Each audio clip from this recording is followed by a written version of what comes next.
大家好啊，歡迎嚟到我哋嘅 channel。今日係我哋第一條關於 Pokemon Go 嘅嘢。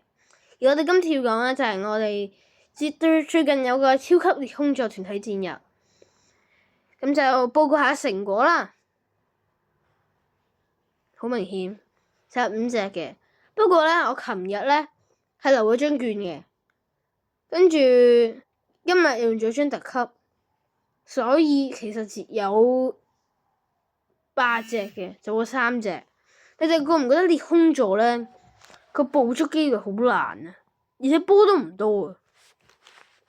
呢個琴日咧捉翻嚟嘅，啱啱好一半，因為得3個人，有2個都係我。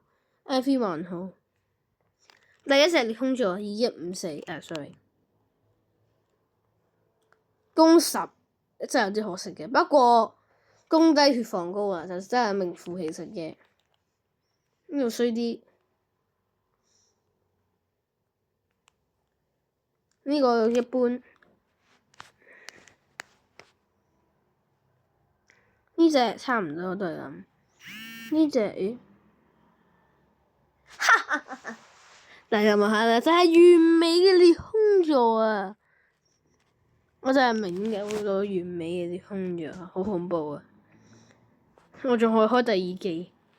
咁其實就只需要畫龍點睛嘅啫，對我嚟講，咁一定俾隕石佢嘅啦，因為完美。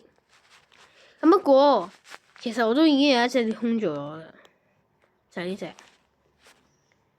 就都差唔多已經係高階級噶啦。咁佢 IV 咧都真係96噶，都唔弱嘅，弱唔得去邊。咁佢2995啊嘛，我就試翻佢。